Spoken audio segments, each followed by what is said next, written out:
바삭바삭한 크래커스북.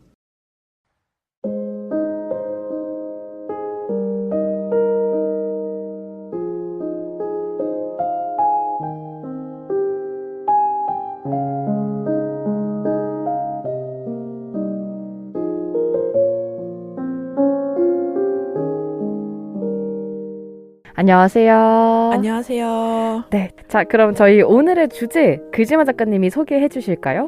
네, 저희는 올해를 얼마 남기지 않고 이제 특집 2편을 보내드리고자 하는데 140화 고흐와 테오입니다. 맞습니다. 아마 많은 분들이 알고 계시는 화가 그리고 형제이기도 하죠.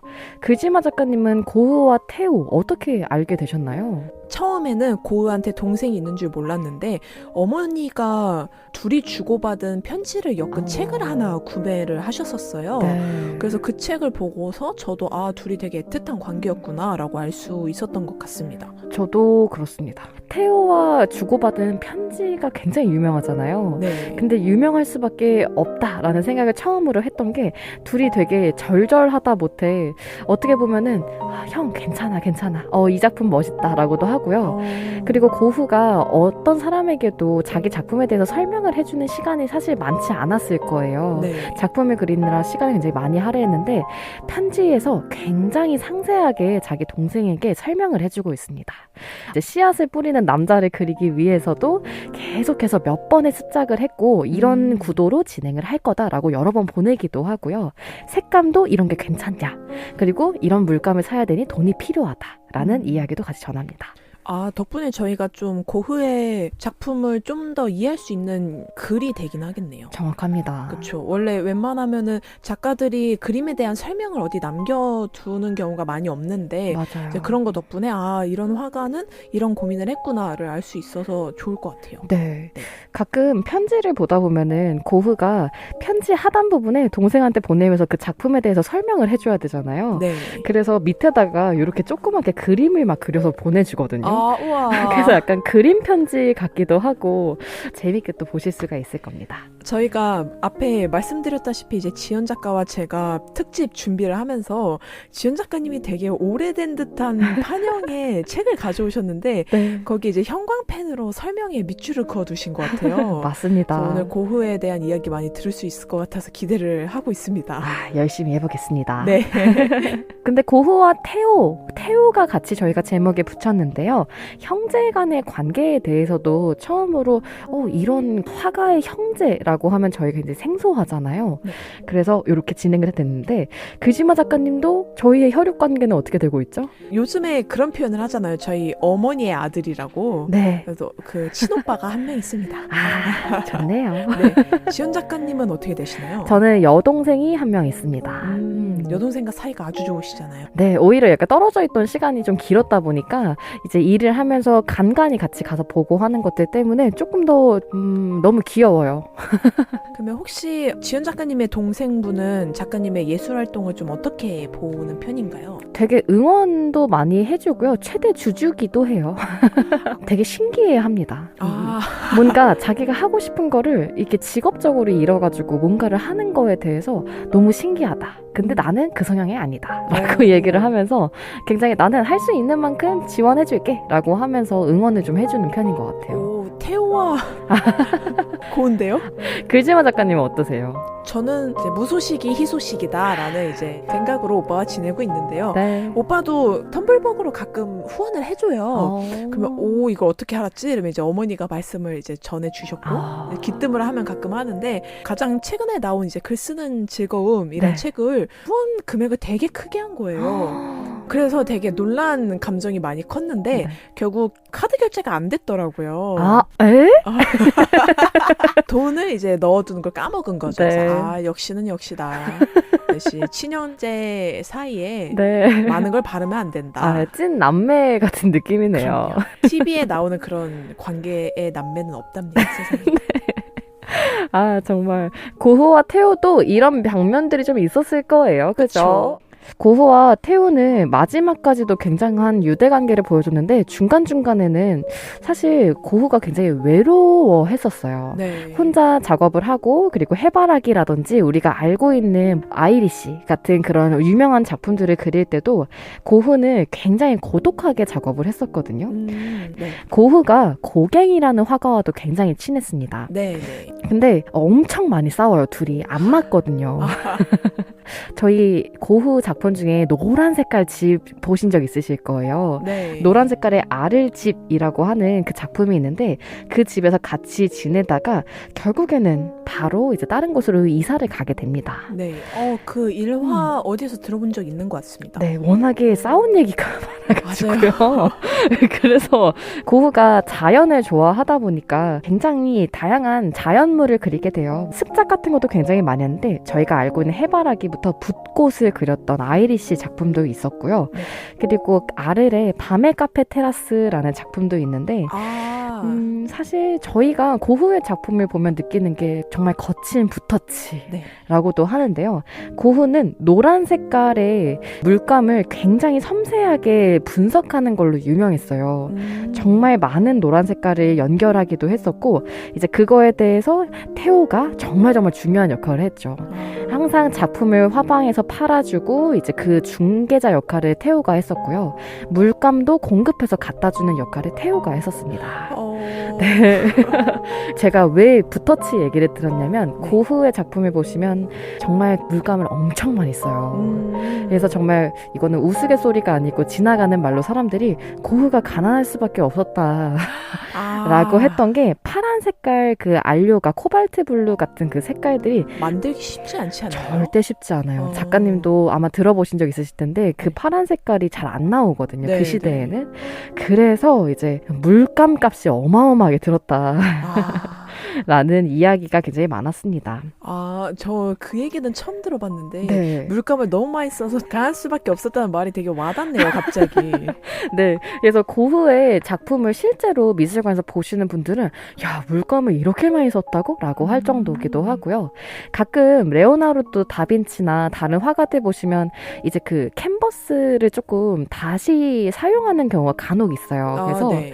작품 밑에를 걷어내면은 새로운 작품이 이제 원래 덮었던 작품이 나오기도 하는데 고흐도 그런 경우가 굉장히 많았습니다. 그래서 요즘에는 엑스레이 방사선 같은 걸로 이제 전사를 해가지고 보기도 하고요. 정말 많은 작품들을 남겼지만 생애에 살면서 단 한 작품밖에 팔지 못했다라는 이야기가 들 정도로 고흐는 사실 작품을 잘 팔던 작가는 아니었어요. 네. 하지만 그림을 그린 거 너무 좋아했고 태호라는 정말 좋은 동생과 싸우기도 했지만 서로 의지하면서 굉장히 많이 했었고요. 결국에는 고흐가 죽어요. 네. 이제 죽음에 대해서는 정말 많은 이야기들이 있어서 하나로 이제 복합적으로 얘기 드릴 수는 없지만 아파서 죽었다. 아니면은 총으로 이제 권총에 대한 부분이 있었다라는 얘기도 있는데 사실 정확하지는 않습니다. 아직까지도. 그렇군요. 네. 전 그것도 몰랐네요. 근데 고흐가 죽고 이제 6개월 뒤에 동생도 죽어요. 태호도 죽게 되는데 그 동생이 형이 죽고 굉장히 힘들어했거든요. 네. 너무너무 힘들어해서 안 그래도 아팠던 동생이었는데 이제 그때 6개월 뒤에 이제 죽게 되는 바람에 그 태호의 부인이 고흐의 그림과 이런 이야기들을 이제 편지들을 모아가지고 가지고 있다가 출간을 나중에 하게 됩니다. 그래서 그게 저희가 알고 있는 서한집이라고 생각하시면 돼요. 근데 저는 매번 안타까우면서도 생각해 볼 일이라는 게 둘이 정말 열심히 했다는 게 느껴지거든요. 그러니까 정말 진심이고 열심히 했는데 그게 그 시대 때 통하지 않은 이유가 뭘까 약간 고민을 매번 해봤던 것 같아요. 맞아요. 근데 제가 예전에 어느 글에서 읽었던 것 같은데 결국 화가가 본인을 잘 포장해서 팔 줄 알아야 된다라는 글을 봤던 것 같거든요. 당대 이제 비슷하게 비교가 되는 게 피카소 같은 경우에는 사람과의 만남도 되게 좋아하고 무슨 행사 같은 데 참여를 되게 많이 했대요. 그래서 그런 곳에서 나에 대한 강점을 이제 잘 살려서 얘기를 했던 거겠죠. 근데 고흐는 아마 이제 성격이 조금 피카소와 달라서 이제 그림을 그리는데 좀 더 집중을 해서 좀 사람들에게는 많이 안 알려진 게 아니냐라는 어떤 기사를 본 적이 있는데 그래서 그걸 읽으면서 저도 지연 작가처럼 대외적인 사람이 돼야겠다라는 생각을 몇 년 전에 했었던 게 갑자기 기억이 나네요. 그 고흐를 보면 매번 안타까운 마음이 있는 것 같습니다. 맞습니다. 그리고 또 이제 형과의 그리고 동생과의 유대 관계를 저희가 알다 보니까 네. 어떻게 보면 지금 더 안타까운 마음이 좀 들기도 하는데요. 그 둘의 안타까움을 저는 서한집이라고 하죠. 둘이 주고받은 편지를 보다 보면 더 절절하게 느껴져서 이 편지집도 한번 읽어보시는 거 너무너무 추천드립니다. 네. 오늘 덕분에 몰랐던 고흐와 태호의 관계를 많이 알 수 있었습니다. 감사합니다. 저는 우드파크 픽처북스에서 나온 그게 다는 아니에요 라는 책을 가져왔습니다. 네. 아마 우드파크 픽처북스는 저희가 소개를 많이 해서 청취자분들은 익숙하실 수도 있는데요.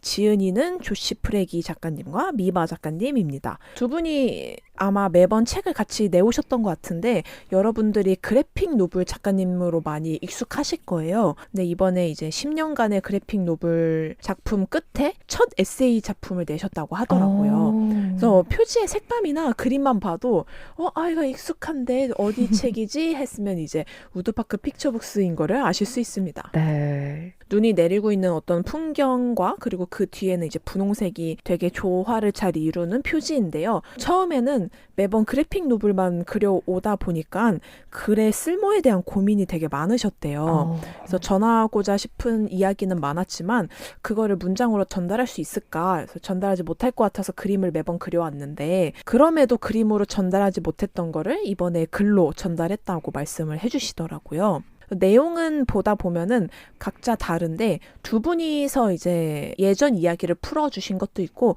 동시에 같은 이야기를 하는 것도 있는데 초반에 이제 나이 든 아버지를 바라보는 다 커버린 나의 시점에서 바라본 이야기 혹은 어린 시절의 추억, 사랑의 형태에 대한 에피소드 또 생명과 죽음에 대해서 말하는 부분도 있고요. 미래를 언급하는 부분도 있는데 저는 개인적으로 이제 조시 작가님이 말씀하신 어릴 적 이제 눈이 많이 온 날 학교를 안 가셨대요. 그거에 대한 얘기가 있는데 읽는 내내 오늘 학교 안 갈 수 있을까 하고서 이제 라디오 주파수를 마친 다음에 네. 우리 학교가 오늘 이제 휴교면은 다 같이 나가가지고 눈을 치우면서 놀았다고 하더라고요. 네. 그래서 그 부분이 되게 상상도 되고 너무 표지랑도 잘 어울리는 부분인 것 같아서 저는 유독 기억이 많이 남더라고요. 네, 그 부분을 제가 우연히 딱 펼쳤는데 12시 이후 수업 재개, 취소, 다음은 우리 학교도 안 갈 거야 라고 하면서 맞아요. 이 정말 설레는 학교를 가지 않아도 된다는 것에 대한 설렘은 저희도 알잖아요. 그럼요. 같이 잘 써 있네요. 네.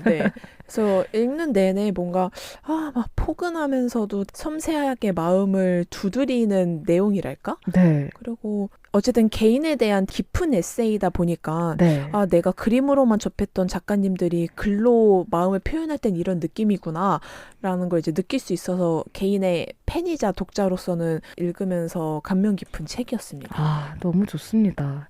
사실 표지 보시면 글씨마 작가님이 소개해 주신 대로 이거 조시미바의 우드파크 픽처북스 책 아니야? 라고 할 정도로 일러스트가 익숙한데요. 네. 하얀 설원 위에 두 사람이 앉아있고 서 있는 모습이 굉장히 인상적이네요. 네, 그래서 제가 오늘 주제에 맞춰서 이 책을 가져온 이유는 두 분의 활동이 고흐와 태우처럼 무척 끈끈해 보이기도 하고 저는 그 두 사람이 되게 섬세했다고 생각하거든요. 네. 그리고 예술에 있어서 무척 진정성이 있었고 근데 그 점 또한 이제 두 분과 닮지 않았나라는 생각에서 여러분들에게 시대가 지나지 않고 현재의 사랑을 해주십사 말씀을 드리고자 이 책을 가져왔습니다. 너무 좋습니다. 아유, 감사합니다.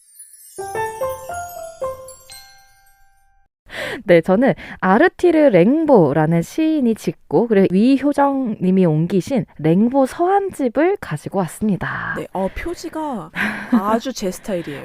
작가님 좋아하실 것 같았습니다. 네.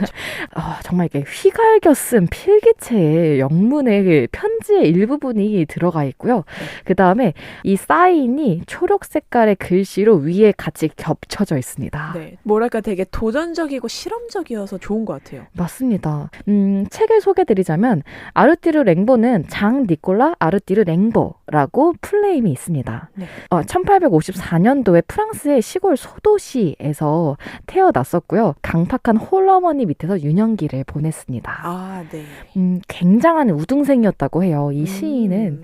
아르띠르 랭보에 대해서 아직도 약간 긴가민가한데 하시는 우리 청취자분들은요. 이클립스라는 영화를 보신 적이 있다면 그분이 맞습니다. 네, 디카프리오죠. 네. 레오나르도 디카프리오의 아주 전성기 시절이 나와 있던 아르띠르 랭보를 거기서 연기를 하거든요. 네. 굉장히 급진적이고 약간 사랑에 불타기도 하고 그리고 이제 천진난만하고 순수한 시인의 모습을 하고 있습니다. 둘이 모닥불을 펴놓고 같이 술을 마시는 장면이 있는데 디카프리오가 어깨에 날개뼈로 코르크 와인의 병을 따요. 네.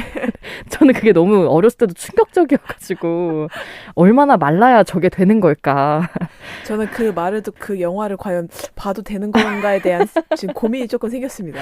네, 아르띠르 랭보는 지옥에서 보낸 한철이라는 시집으로 굉장히 유명한데요. 1873년도에 요거를 냈다가 인쇄 대금을 치르지 못해서 책이 유통되지 않았습니다. 네. 75년도 2년이 지나고 나서는요. 돌연 글쓰기를 그만두고 세계 각지를 방랑하다가 아프리카에 살아요. 오. 그리고 나서 거의 한 20년 뒤에 골수암에 걸려서 다리를 프랑스에 와서 절단을 하고 사망을 하게 되거든요. 랭보가 사람들한테 엄청 많이 편지를 썼어요. 스승님한테도 많이 쓰고요. 그리고 자신의 연인한테도 가끔씩 편지를 쓰게 되는데 메모도 굉장히 많이 남기게 됩니다. 되게 사교적인 사람이었네요. 자기가 하고 싶은 말은 다 해요. 이 편지에다가 다 씁니다. 그래서 스승님과 선생님께도 굉장히 많은 편지를 보내는데요. 네. 교사가 다시 대신 조르주 이장바르라는 선생님한테 다시 편지를 보내게 돼요. 네. 사람은 사회에 빚지고 있다고 자신한테 말씀했다라고 하면서 교직에 몸담고 계신 선생님은 착실하게 궤도를 따라 달리시는 거군요. 이게 55쪽에 나오는 내용인데요. 학교에서 보던 얼간이들을 발굴해서 행동으로든 말로든 멍청하고 더럽고 나쁜 온갖 것을 지어내어 제공하면 그들은 저한테 맥주나 포도주 잔술로 지불하는 거지요. 라고도 말을 해요. 사업 수완이 좋군요. 이 친구 정말 어마어마합니다. 대단하군요. 네. 그래서 사실상 이게 지금 앞에서 제가 살짝만 읽어드려도 아시겠지만 선생님에 대해서 슬슬 자기 할 얘기를 슬슬 시동을 걸고 있는 거예요. 내 시가 선생님의 주관과 달리 쓰여진다고 해도 그거는 주관이 다른 거지 틀린 것이 아니다라고 증명하고 있기도 합니다. 그렇게 썼다간 이제 리포트 F 맞습니다. F. 네. 근데 이 친구는 선생님들이 보시면서 걔는 새로운 영감을 좀 많이 받으셨을 것 같은 약간 편지기도 했어요. 바로 뒤에 하지만 언제고 선생님께서는 아무것도 하지 않았으면서 아무것도 하려고 하지 않았기에 흡족한 치들처럼 되고 말 겁니다. 라고도 얘기를 하고요. 선생님의 주관적인 시가 매양 끔찍하게 밍밍하리라는 것은 차치하더라도요. 라고도 얘기를 합니다. 대단한 학생이죠. 제가 인상 깊었던 부분은 57쪽에 지금으로선 제 자신을 최대한 천하게 만들고 있습니다. 왜냐고요? 저는 시인이 되고 싶으니까요. 그러니 제 자신을 투시자로 만드는 일을 하는 것입니다. 선생님은 결코 이해하지 못하실 거고 저도 좀처럼 선생님께 설명드릴 수가 없을 것 같네요. 모든 감각의 창란을 통해 미지에 도달해야 합니다. 고통은 어마어마하지만 강해져야 하고 시인으로 태어나야 합니다. 그리고 저는 스스로를 시인으로 인식했습니다. 그건 제 잘못이 아니에요. 라고도 얘기했어요. 약간 멋있어요. 왜냐면 본인의 가치를 그렇게 깎으면서 내가 천한 사람이 됨에도 불구하고 시인을 꿈꾼 거잖아요. 맞아요. 그리고 선생님이 날 이해를 하지 못하겠지만 이해를 하지 못하실 거라는 편지를 쓰고 있고 근데 제 생각에는 어떻게든 이해를 받고 싶어 했던 것 같긴 해요. 설명을 해주고 싶었던 것 같아요. 그쵸. 그런 의미에서 이 랭보는 정말 시에도 힘이 어마어마하지만 이 서한집에도 랭보의 말투가 들려요. 좀 무서울 정도로. 그래서 힘이라고 생각을 했을 때 저는 고흐와 테오에 대한 힘처럼 랭보의 힘 그리고 이 이야기도 꼭 한 번씩 읽어보셨으면 좋겠습니다. 멋있는 사람이었어요. 멋있어요. 저희가 이렇게 화가 특집을 오랜만에 이제 준비를 해봤는데 네. 다들 어떻게 흥미롭게 들으셨는지 그니까요. 궁금하네요. 그러면 저희는 오늘 방송은 이렇게 끝내고 다음 주에는 다른 화가의 특집으로 돌아오도록 하겠습니다. 네, 감사합니다. 감사합니다.